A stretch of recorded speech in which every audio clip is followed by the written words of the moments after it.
membahas tentang leadership. Sebelumnya ada apa tentang leadership? Apa itu Mas? Leadership? Pemimpin. Ada lagi? Kepemimpinan. Ada lagi? Ya, semuanya sama betul jawabannya. Kita akan bahas tentang bagaimana cara memimpin. Mungkin teman-teman di sini merasa saya sudah menjadi seorang pemimpin, betul untuk diri teman sendiri masing-masing kan? Ya. Tapi bagaimana kita akan belajar tentang bagaimana kita untuk memimpin suatu organisasi, mungkin suatu komunitas dan sebagainya. Karena saya yakin teman-teman nanti tidak akan mau menjadi kru terus ya kan? Ya. Menjadi jadi kepala keluarga, ya kan? Atau menjadi seorang ibu rumah tangga, tapi itu pasti akan bisa untuk mengambil keputusan. Gitu. Jadi teman-teman sebelum kita membahas tentang apa itu leadership, kita akan bagi dua kelompok mungkin ya. Jadi kelompok ini adalah kelompok A, lainnya kelompok B. Oke, boleh melihat dulu? Lihat. Tapi ini sama kan ya kuantitinya ya? Beda sama apa? Tidak berantem aja. Kayak kok nggak ada jodoh. Jadi melihat dulu.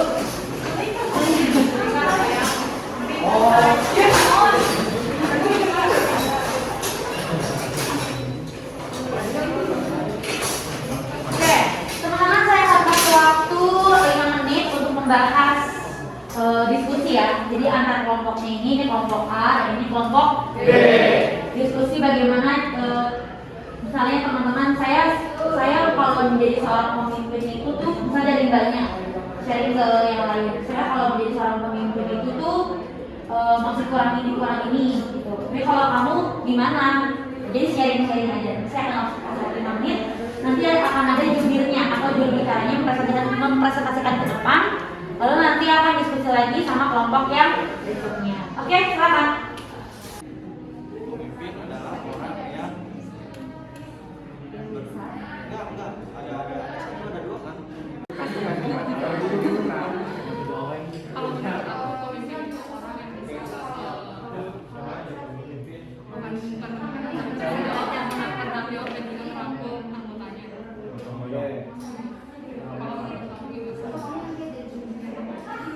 Lalu bagaimana kita layak nggak kita menjadi seorang pemimpin? Oh ya teman-teman nanti tentuin satu orang dari kelompoknya masing-masing siapa yang menurut teman-teman itu pas untuk jadi pemimpin. Belum ditanyain. Jadi diskusi dulu aja.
sempat 5 hari kita nunggu ya.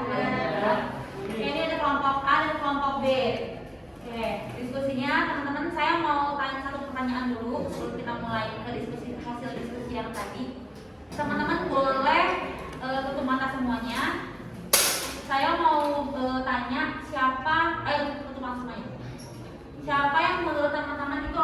menjadi seorang pemimpin? Tunjuk orangnya. Tutup mata, masih tutup mata. Tutup mata, tutup mata. Tahan ya. Oh, Tahan. tahan. Yang layak menjadi seorang pemimpin.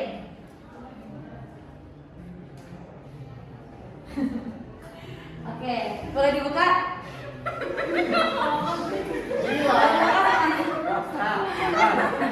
Hilang. Yang pasti aja ya. Udah. Oke, yang mbaknya baru maju. Mbaknya juga boleh maju. Tangan semuanya. Ini mbak.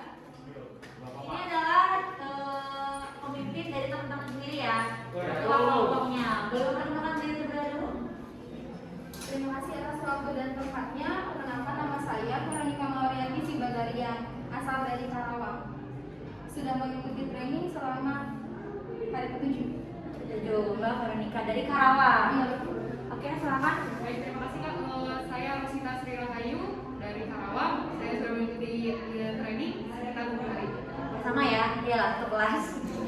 Oke, silakan Mbak Veronica, hasil dari diskusi yang tadi teman-teman sudah sampaikan ke Mbak Veronica, intinya itu apa aja? Silakan boleh maju. Jadi kalau menurut saya, yang harus kita tanamkan dalam diri kita sebagai seorang pemimpin itu harus ada di dalam diri kita, yaitu 1, tanggung jawab, yang kedua bijaksana, yang ketiga profesional, yang keempat jujur, yang kelima komunikasi yang baik, yang keenam netral, ketujuh disiplin, kedelapan berani mengambil resiko. Yang dimaksud dengan 1 jujur ya, kalau misalnya kita jujur, istilah kata jujur itu jujur dalam melakukan segala hal. Tidak ada istilahnya yang namanya sembunyi-sembunyi. Misalnya kalau kita juga kerja di sebuah toko, kalau misalnya kita ada masalah atau apa, jujur gitu. Kalau untuk yang kedua, tegas. Kalau misalnya tegas itu bisa diartikan sebagai gimana sih kita kalau misalnya menghadapi kru toko atau personil toko yang misalnya ada yang satunya kurang apa sih? Misalnya ada yang satu kayak kurang diajak kerjasama, jadi kita harus tegas. Kamu mau gimana? Kamu statementnya mau di bawah terus apa mau di atas? Nah, yang selanjutnya itu disiplin ya. Kalau disiplin itu termasuk atas disiplin waktu, disiplin dalam SOP juga terutama ya. Segala SOP harus lengkap. Apalagi kalau kita sebagai calon kru Alfamart, kita juga harus menerapkan yang namanya senyum sapa ya. Kalau netral sebagai pemimpin, kita harus netral, tidak membeda-bedakan yang namanya si A dan si B. Kita harus samain semua sama rata. Kalau yang namanya berani mengambil resiko, apa yang kita perbuat itu yang akan kita tuai.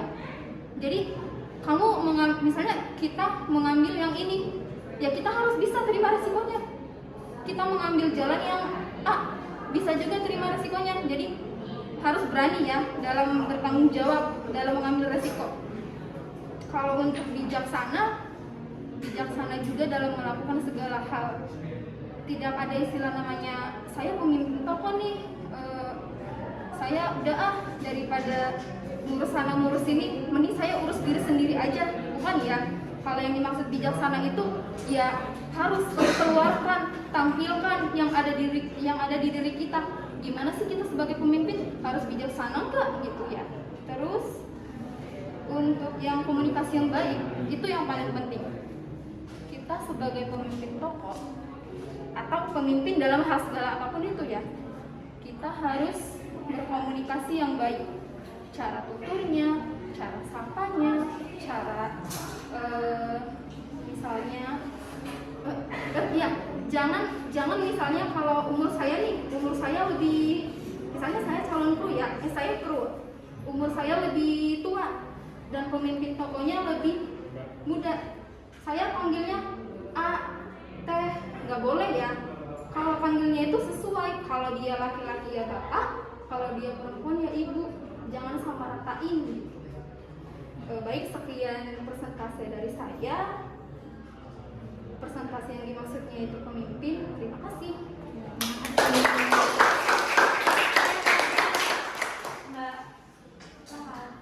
Baik, setelah saya diskusi dengan kelompok saya, jadi pemimpin menurut kelompok kami adalah seorang yang dapat digugu dan tiru, serta bisa bertanggung jawab atas dirinya maupun anggotanya, dan mampu merangkul anggotanya, dan mampu menciptakan lingkungan yang baik untuk anggotanya serta dirinya. Lalu untuk itu, pemimpin itu juga harus memiliki kemampuan komunikasi dan wawasan yang baik serta jujur dan adil. Terima kasih. Oke, terima kasih. Teman-teman, terima kasih teman-teman. Luar biasa ya tadi presentasinya yang cukup menggerokan. Iya kan, bagus. Jadi teman-teman, intinya seorang pemimpin itu harus bisa digugu dan ditiru atau diguru kan. Harus bisa jadi juga sebagai cerminan kita. Harus bisa dicontoh.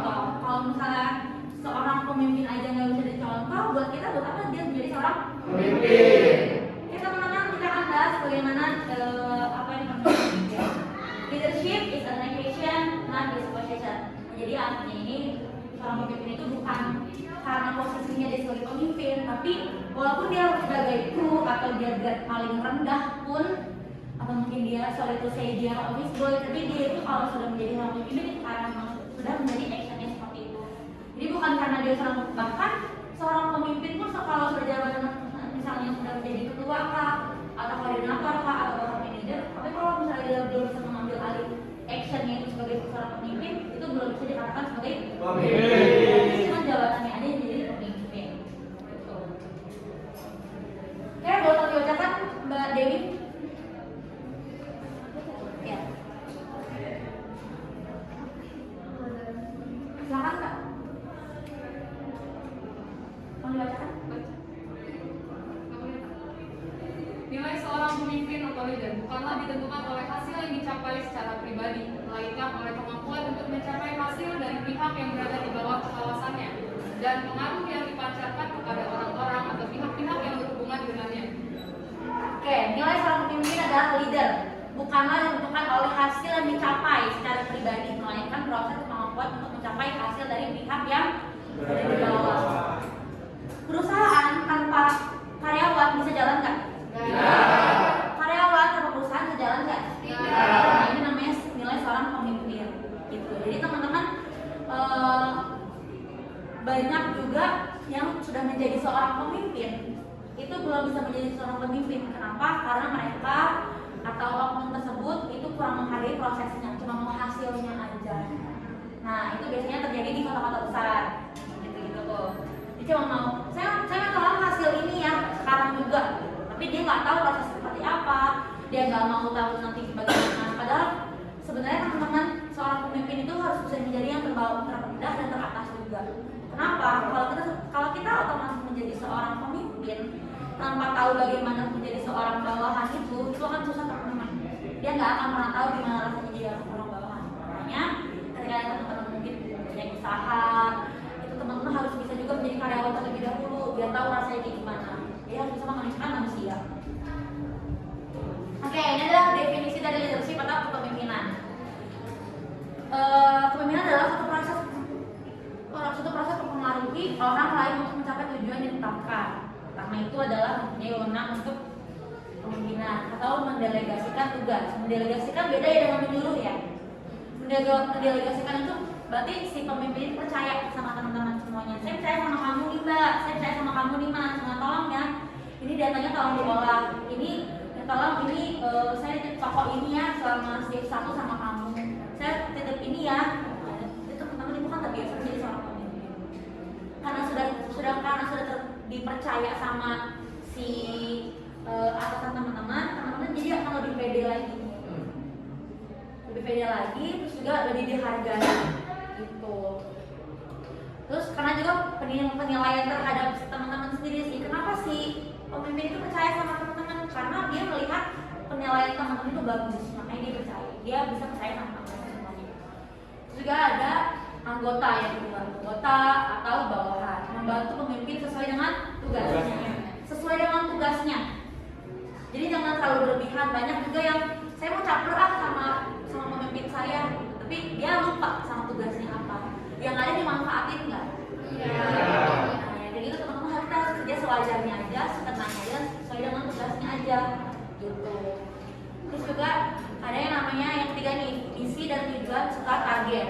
Direalisasi sesuai dengan landasan budaya, filosofi dan organisasi. Jadi tidak boleh melenceng dari visi, juga tidak boleh melenceng dari target, atau mungkin boleh mencapai target, tapi kalau misalnya teman-teman sudah tidak bisa melakukan hal-hal yang di luar batasan itu jangan. Jadi jangan semua itu dihalalkan segala cara untuk target itu nggak boleh. Nah, kita akan bahas tentang yang ketiga ini adalah gaya kepemimpinan. Pertama itu ada demokratik, terus juga ada autokratik dan juga free rank. Ini adalah gaya kepemimpinan. Ada yang dia demokrasi, teman-teman. Demokrasi itu seorang pemimpin itu tuh lebih suka dia itu musyawarah, tanya tentang bagaimana menurut kamu Mbak, bagaimana menurut kamu Mas, kalau misalnya program ini kita kerjakan bulan ini, kalau misalnya sales ini kita nggak tercapai, apa yang harus kita lakukan ya Mbak, Mas, lebih ke situ. So kalau ini autokratik, ada yang dia pemimpin itu juga yang mengambil alih secara sendiri, jadi nggak pakai musyawarah. Jadi memang ada beberapa keputusan yang harus diambil alih sama atasan sendiri sih, jadi nggak harus musyawarah. Jadi ada yang genting dan tidak genting. Gitu. Ada yang penting, ada yang tidak genting, ada yang penting dan tidak genting. Jadi kalau yang freelance ini dia lebih membebaskan si bawahannya. Terserah mau berapa hari kamu libur, mau berapa hari kamu bekerja, mau berapa jam kamu libur, mau berapa jam kamu bekerja, yang penting tugas kalian dijalankan. Yang penting ada tugasnya. Nah itu yang freelance. Nah, selanjutnya ada wewenang atau kekuasaan atau power. Wewenang digunakan untuk menangkan peranan dalam tanggung jawab. Jadi nggak sedikit juga banyak yang seorang pemimpin itu menyalahgunakan powernya. Karena dia pemimpin nih, karena dia atasan, jadi cuma teman-teman sama bawahannya. Itu yang nggak boleh. Itu namanya nepotisme. Misalnya nih, Mbak Sinta adalah seorang manajer. Karena dia Mbak Sinta ini seorang manajer, dia punya HRD, temennya ngelamar nih, namanya Mas Gilang. Karena Mas dia nggak suka sama Mas Gilang dari SMA, misalnya saya nggak suka nih sama anak ini, saya nggak mau dia masuk ke perusahaan saya. Loh, saya kan manajer, dia bilang kalau itu nggak boleh. Tapi kalau sama Mas Gilang ini tidak berlaku macam-macam, selama reputasi di perusahaan sebelumnya bagus, harusnya Mbak Sinta biasa aja. Karena emang ada dendam cuma kayak Jadi lanjut ya, dia ada jenis-jenis wewenang. Yang pertama itu ada wewenang struktural. Jadi dia itu mendelegasikan sesuai dengan strukturalnya. Jadi misalnya Mbak Sinta itu dia punya asisten, dia harus melalui asisten dulu. Jadi nggak boleh langsung ke bawah. Kalaupun ke bawah dia harus melalui koordinator terlebih dahulu. Itu namanya garis koordinasi. Nah yang kedua itu adalah wewenang kearifan atau karismatik. Maksudnya itu adalah karena memiliki sifat dan perilaku positif, pengetahuan, kemampuan, dan pengalaman. Karena pengalaman sih biasanya seorang pemimpin yang ada. Karena jam terbang. Tapi kalau untuk attitude itu biasanya memang ada di dalam karakter. Jadi itu adalah wewenang moral karena memiliki integritas, bermoral tinggi, berada di tengah anggota terutama saat ada masalah. Jadi integritas itu maksud teman-teman, jadi itu punya, kalau misalnya berintegritas itu orang-orang yang yang sesuai, yang kerja itu sesuai dengan jalannya aja, nggak neko-neko, nggak macam-macam. Terus juga jujur, udah pasti jujur. Karena orang berintegritas itu pasti dia itu mementingkan cara yang halal. Gitu. Jadi kalau untuk yang melenceng orang berintegritas itu dia nggak paling gitu. Makanya susah untuk mencari orang yang berintegritas bermoral baik. Ini dari tengah-tengah anggota terutama saat ada masalah. Nah, pemimpin yang kayak gitu tuh yang harusnya ada, yang ada di tengah-tengah masalah gitu ada. Jadi harus bisa menjadi yang teratas dan bisa dan juga bisa menjadi yang terbawa gitu. Dalam artian kalau emang dia saatnya menjadi pemimpin dia disiplin, tapi kalau misalnya mau membawahi ya misalnya ditanya kenapa ini kamu kok jarang masuk, nggak sakit kah atau gimana gitu. Jadi beda ya leadership pemimpin sama bos. Kalau bos kan lebih nyuruh-nyuruh ya, kalau misalnya leadership kan lebih mendelegasikan. Bahkan kalau misalnya tidak sudah respect sama atasan kita nih, dia nggak nyuruh juga kita mau kok, ya kan? Jadi kalau misalnya kita nggak respect sama atasan kita, itu lebih baik menghindar. Kita males, nyapa juga males ya kan? Nyapanya males, nah yang paling gede tadi ngomongnya. Gitu, jadi kalau misalnya udah respect bawahan sama kita, dia pasti akan ngelakuin hal yang di luar ekspektasi kita ya. Yang pertama ada wewenang reputasi, karena prestasi masa lalu. Juga ada yang wewenang jasmania, karena bentuk atau penampilan seseorang baik yang nyata maupun kesannya terpantau darinya. Jadi aura-aura maksudnya nggak ada. Penampilan juga penting teman-teman. Orang gila disebut orang gila karena penampilannya. Satpam disebut satpam karena penampilannya. Jadi kalau teman-teman merasa itu penting untuk ya memang penting sih kalau dalam dunia kerja itu, apalagi di toko ya, toko untuk biar nilai percaya diri, terus juga customer juga percaya oh ini orang alfamart nih bukan gabungan. Sehingga semakin banyak jenis wewenang yang dimiliki seorang pemimpin, maka semakin baik. Pemimpin yang baik menggunakan kewenangan secara cerdas dan tepat, sehingga menjadi sangat berwenang tanpa sewenang-wenang. Tanpa sewenang-wenang. Menjadi pemimpin bukan berarti mendapatkan hak untuk memerintah, tapi justru kewajiban memberi otoritas, sehingga orang lain bisa menerima perintahnya tanpa merasa dilecehkan. Selanjutnya, kepemimpinan adalah tindakan, bukan kedudukan.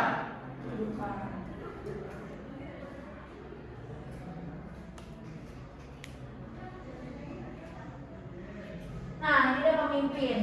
Pemimpin itu apa sih? Mampu mengatasi masalah dan menarik kesimpulan. Kesel nggak sih kalau kita nanya nih sama atasan kita, Pak, Bu, jadi gini. Terus dia jawabannya beda, buat saya sendiri. Saya tuh minta solusi. Kita tuh mau minta solusi, tapi nggak solutif orangnya. Tapi begitu kita ambil keputusan sendiri, kalau udah gagal, baru marah-marah. Baru disalahkan. Nah, itu nggak boleh. Juga yang kedua, mampu menyusun, menyeleksi dan menempatkan orang-orang yang tepat sesuai dengan porsinya. Kalau yang beliau tidak bisa, jangan dipaksakan. Kalau yang tidak mau, jangan dipaksakan. Karena sesuatu yang dipaksakan itu tidak baik. Yang ketiga, mampu mengorganisasikan pekerjaan. Mampu mengorganisasikan pekerjaan itu maksudnya mampu memplanningkan. Jadi minggu ini kita akan kerjakan itu, minggu ini akan kerjakan ini. Jadi jangan sampai nanti hamil 3, hamil 2 udah dikerjakan. Kalau selama ini kemana aja Bapak? Okay, next. Karakteristik pribadi pemimpin. Nih, yang harus ada dalam seorang pemimpin. Yang pertama, apa Mbak? Memiliki kecerdasan cukup tinggi. Yang kedua,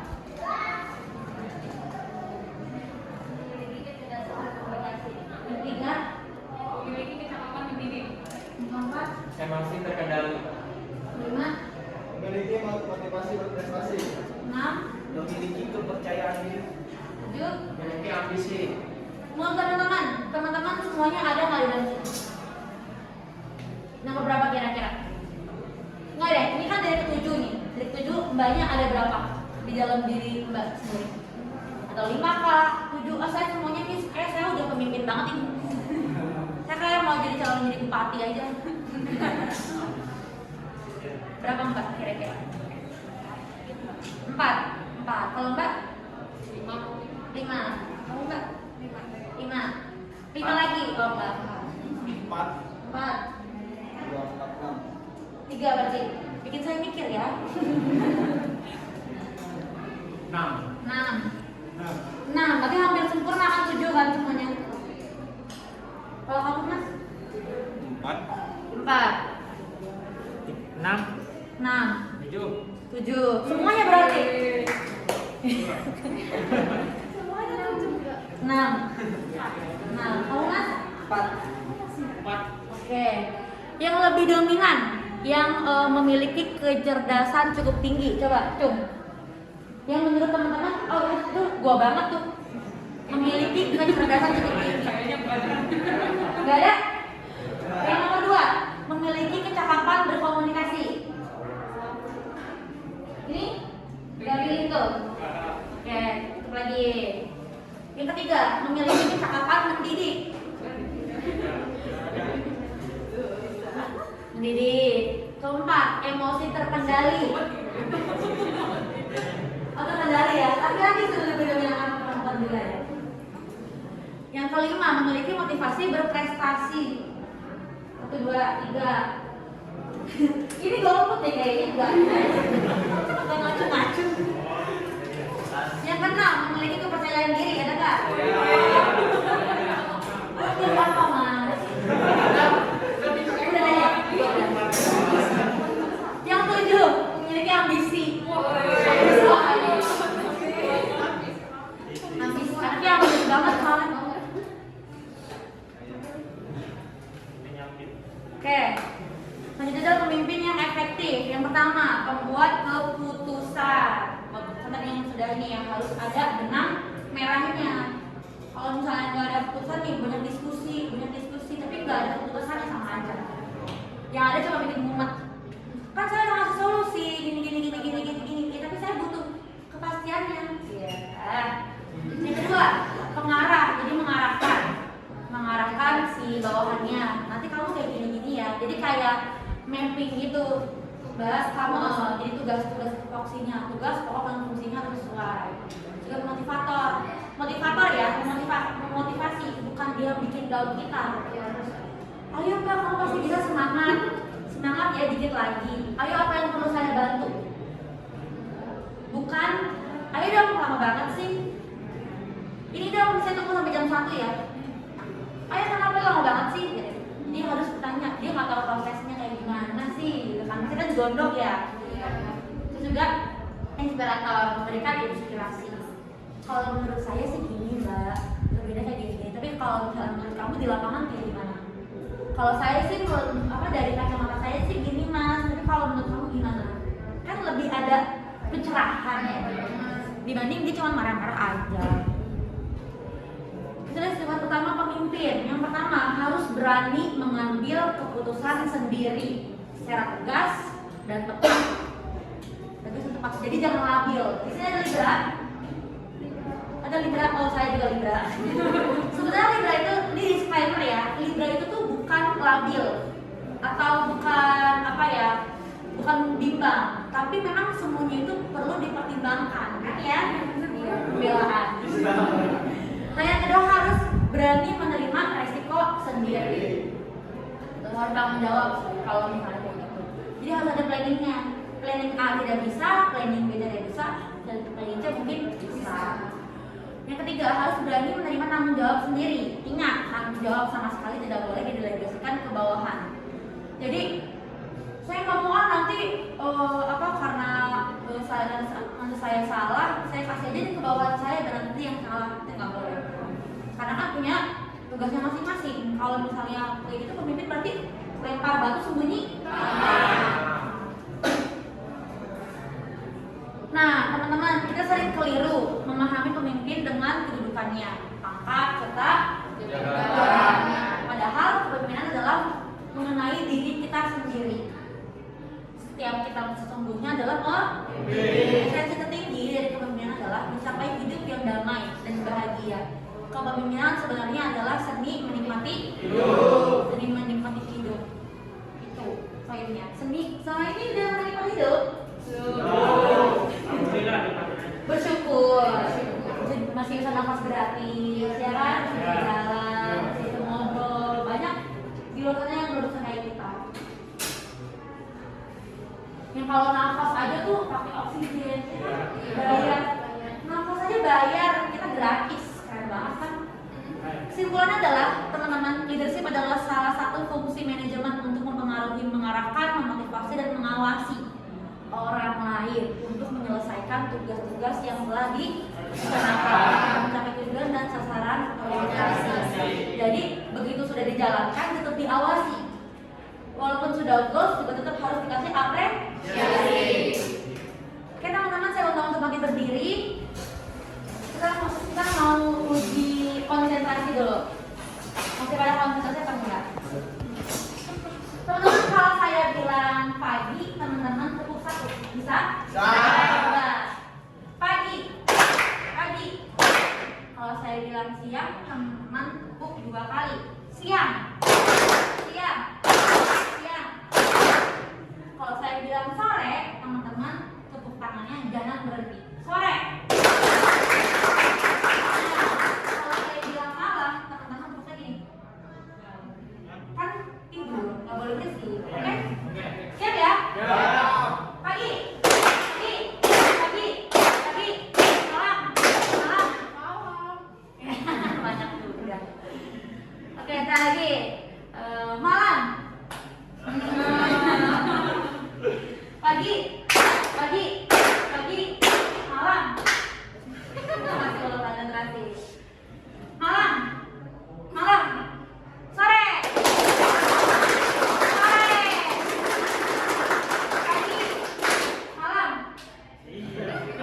Ya teman-teman, sekian dari saya, semoga bermanfaat buat teman-teman. Boleh bilang ke sampingnya, kamu tuh keren banget.